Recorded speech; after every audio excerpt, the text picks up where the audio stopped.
There was a time when dropping a Nokia phone from the top of a building was considered a joke because people believed the ground would break before the phone did. That wasn't just a meme, it was a symbol of absolute dominance.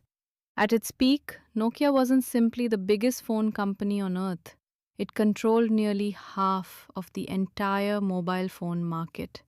More than 1 billion people trusted its products.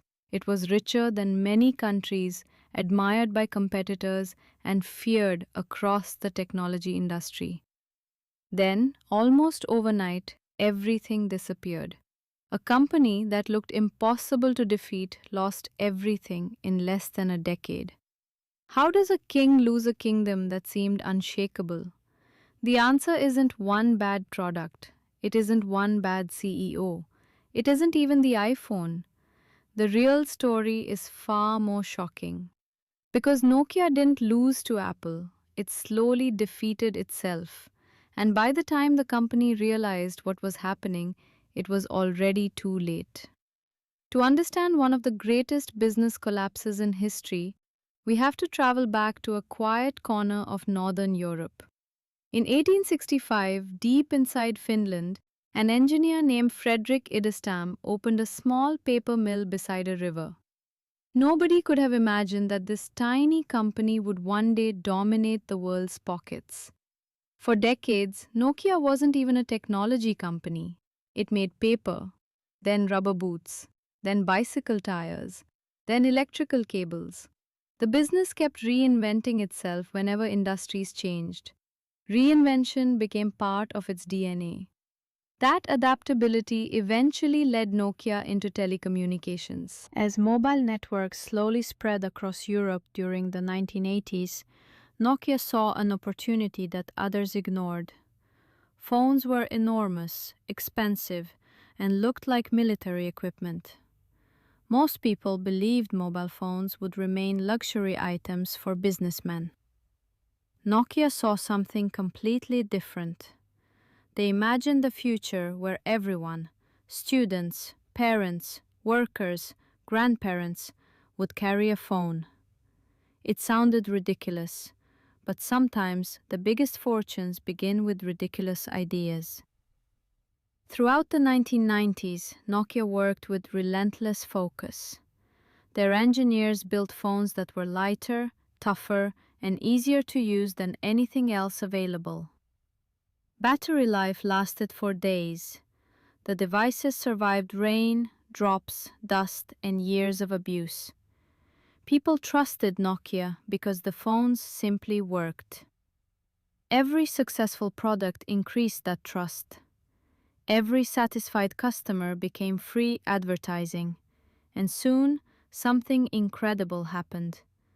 Nokia wasn't just selling phones anymore, it was becoming the phone. Walk through airports, ride buses, visit villages, step into massive cities. Everywhere you looked, someone was holding a Nokia. Its famous ringtone echoed across the planet. Its snake game entertained millions during boring afternoons. Its simple menus made technology feel friendly. Its slogan wasn't marketing, it became reality, connecting people. By the early 2000s, Nokia stood on top of the mobile world like an untouchable empire. Nearly half of all mobile phones sold globally carried the Nokia logo. Profits exploded, investors celebrated, employees felt unstoppable, competitors looked tiny in comparison. Success became so normal that failure stopped feeling possible. And that's exactly when the danger quietly entered the room.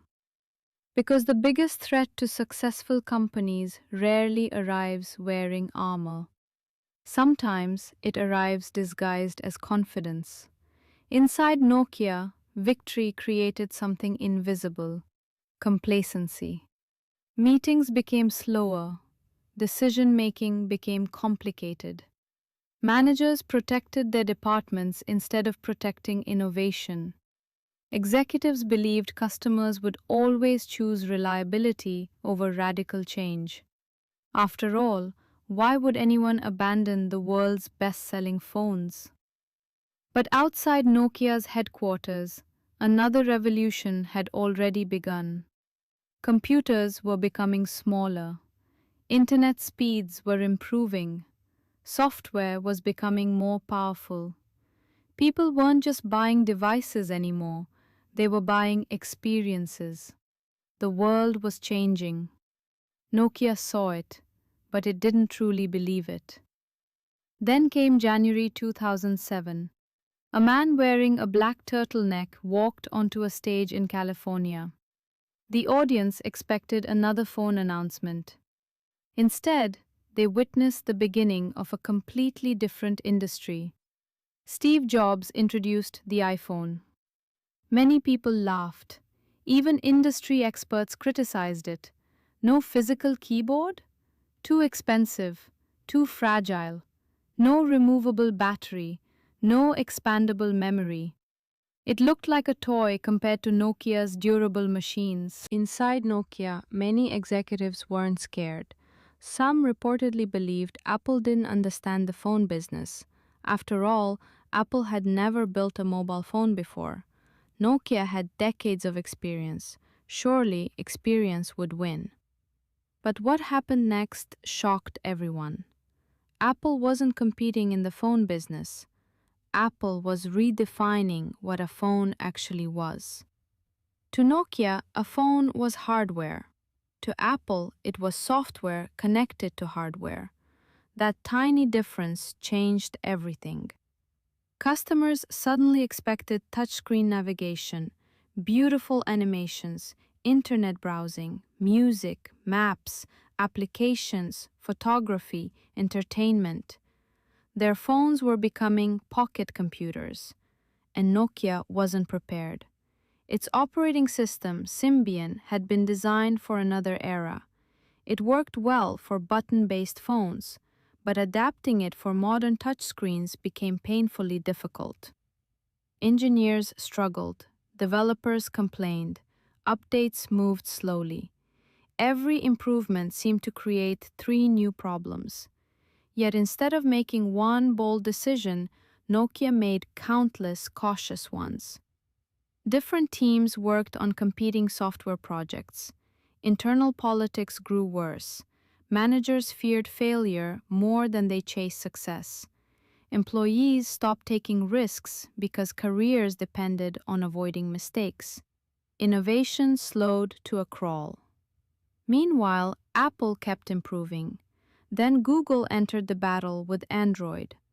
Unlike Apple's closed ecosystem, Android spread rapidly across manufacturers. Suddenly, dozens of companies had access to modern smartphone software. Samsung accelerated, HTC gained momentum, Motorola fought back, competition exploded. The battlefield changed overnight. But Nokia was still fighting yesterday's war. Sales remained strong for a while. That created a dangerous illusion. Executives looked at current profits and assumed everything was under control. But beneath the surface, customer expectations had already shifted. Young consumers wanted apps. Developers wanted modern software. Businesses wanted smarter devices. Nokia kept perfecting products that fewer people wanted. It's one of the cruelest traps in business. Sometimes your numbers still look healthy, while your future quietly disappears. Then came the pressure. Shareholders demanded answers. Employees sensed uncertainty. Rumors spread across the industry. Should Nokia abandon Symbian? Should it build something entirely new? Should it partner with another company? Every option carried enormous risk. Every delay made the situation worse. And every month, Apple and Android widened the gap. Finally, Nokia appointed Stephen Elop as CEO in 2010. He inherited one of the most difficult jobs in corporate history. He famously compared Nokia's situation to standing on a burning oil platform. Imagine standing hundreds of feet above freezing water. Behind you, fire. Below you, uncertainty. Stay where you are or jump. Neither choice feels safe. That was Nokia. The company needed radical action. Fast. Elop made one of the most controversial decisions in technology history. Instead of embracing Android, Nokia partnered with Microsoft. Windows Phone became Nokia's future. On paper, the partnership looked promising. Microsoft had enormous resources. Nokia had world-class hardware. Together, they hoped to challenge Apple and Android. But reality told another story. Developers focused on Android and iPhone. Consumers wanted familiar app ecosystems. Popular applications arrived late or never arrived at all. Customers walked into stores asking one simple question: does it have the apps I use? Too often, the answer was no. No matter how beautiful Nokia's hardware became, software determined the winner. And software was exactly where Nokia had fallen behind. Market share collapsed, revenue plunged, factories slowed, thousands of employees lost their jobs. Entire communities built around Nokia felt the pain. Finland itself experienced economic shock because Nokia had become such a large part of its economy. The world's former mobile king was now desperately trying to survive. Then came the moment almost nobody believed possible. In 2013, Nokia agreed to sell its mobile phone business to Microsoft. The company that had once dominated the industry surrendered the very business it had built into a global empire. For millions of people, it felt surreal. How could Nokia be gone? The ringtone still lived in memories. The old phones still worked inside drawers. Yet the company that had defined an entire generation had fallen. Ironically, the story didn't end there. Years later, Microsoft abandoned the phone business too. The acquisition failed to reverse the market. Eventually, the Nokia brand returned under new licensing arrangements. But the age of Nokia as the undisputed ruler of mobile phones was over. The crown had passed to others. Looking back, it's tempting to blame Apple alone, but that explanation misses the deeper truth. Apple exposed weaknesses that already existed. Nokia wasn't destroyed because another company innovated.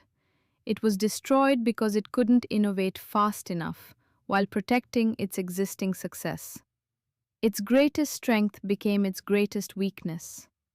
The company became obsessed with preserving what made it successful yesterday instead of creating what customers would love tomorrow. That lesson reaches far beyond smartphones. History repeats this pattern over and over. Companies dominate industries, confidence grows, processes multiply, risk-taking declines. Customers evolve, technology changes. Then someone new arrives with fewer assumptions and greater courage. The giant laughs. Then the giant watches. Then the giant reacts. And finally, the giant falls. Business history isn't written by the biggest companies. It's written by the companies that adapt fastest. Nokia proved that market leadership doesn't guarantee survival. Brand recognition doesn't guarantee loyalty. Past victories don't guarantee future success. Every empire, no matter how powerful, is only one missed revolution away from becoming a case study. Perhaps that's why Nokia's story remains so unforgettable. Because it isn't really about phones, it's about human nature. About how success creates confidence. Confidence creates comfort. Comfort creates blindness, and blindness creates collapse. The next great company may already be standing where Nokia once stood, celebrated, profitable, and convinced it has plenty of time. History whispers a warning. The future doesn't wait for leaders, it rewards those willing to question everything, even when they're winning. And sometimes the most dangerous moment in business isn't when you're losing, it's when you believe you've already won.